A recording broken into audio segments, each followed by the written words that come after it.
اللہ نے بتا دیا ہے کہ شیطان ایسا ہے جس کا ڈیسٹینیشن کہاں ہے؟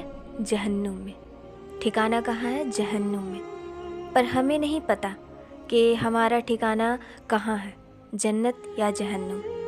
پر دعا یہی ہے کہ اللہ ہم لوگوں کو جنت الفردوس میں جگہ دے۔ لیکن شیطان کو پتہ ہے کہ اس کا ٹھکانہ، اس کا ڈیسٹینیشن جہنم ہے، کیونکہ جب اللہ کی اس نے نافرمانی کی تو اللہ نے اس سے کہا جو کوئی بھی تیری پیروی کرے گا تیرے سمیت ان تمام لوگوں کو جہنم میں ڈال دیا جائے گا۔ تو یہاں سے یہ بات پتہ چلی کہ شیطان کا ڈیسٹینیشن ٹھکانہ جہنم ہے، یہ طے ہے، اور جو اس کے پیچھے لوگ جائیں گے وہ بھی جہنم میں ڈال دیے جائیں گے۔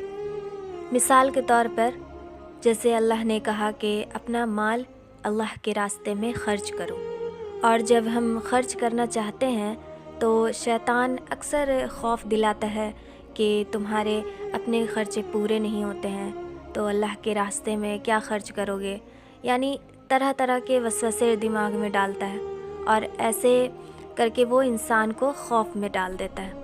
کیونکہ جب آدم علیہ السلام کو اللہ نے بنایا اور ساروں کو حکم دیا کہ آدم علیہ السلام کو ایز اے ویلکم سجدہ کرو، تو سبھی فرشتوں نے سجدہ کیا الا ابلیس، سوائے ابلیس کے۔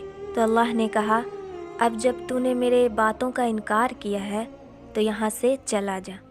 تو شیطان نے کہا کہ ٹھیک ہے چلا جاتا ہوں، پر آخری دعا مانگنا چاہتا ہوں۔ تو اللہ نے کہا بتا کیا دعا ہے؟ شیطان نے کہا کہ مجھے مہلت دے دیں ٹل دا ڈے آف ججمنٹ، اور مجھے لائف دے دیں ٹل دا ڈے آف ججمنٹ۔ اللہ نے کہا ٹھیک ہے میں نے دیا، حالانکہ اللہ سب جانتا ہے، پھر بھی اللہ نے کہا اس کے ساتھ تم کیا کرو گے؟ شیطان نے کہا کہ جتنے بھی آدم کے اولاد ہیں میں ان ساروں کو صراط مستقیم پر ملوں گا۔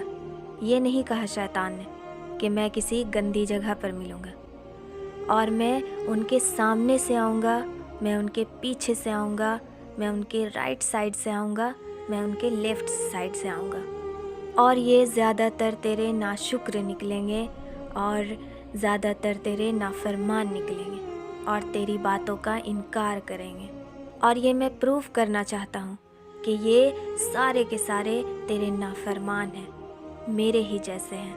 پر اللہ نے کہا کہ تم ٹرائی کر لو، پر جو میرے نیک بندے ہوں گے ان پر تیرا کوئی پاور نہیں ہوگا، کوئی اثر نہیں ہوگا۔ تو جس بلیف سے اللہ نے یہ بات کہی کیا ہم اس پر قائم ہیں؟ شیطان پہلے چھوٹی چھوٹی گناہوں میں مبتلا کرتا ہے، پھر بڑے گناہ کی دعوت دیتا ہے، اور ہم اس گناہ کو اچھا سمجھ کر ایکسیپٹ کر لیتے ہیں۔ اسی طرح اللہ کی نافرمانی کرتے ہیں، اللہ سے دور ہو جاتے ہیں، اور یہاں شیطان کو خوش کر دیتے ہیں۔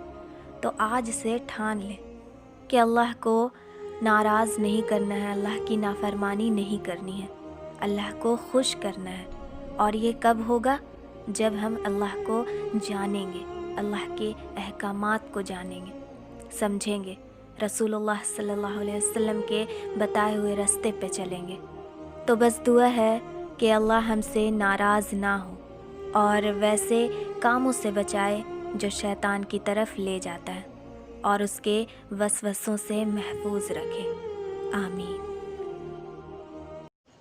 اگر آپ کو یہ ویڈیو پسند آئے تو اپنے سوشل میڈیا نیٹ ورکس پر لازمی شیئر کریں، اور چینل کو سبسکرائب کر کے بیل آئیکن پر کلک کرنا نہ بھولیں۔ شکریہ۔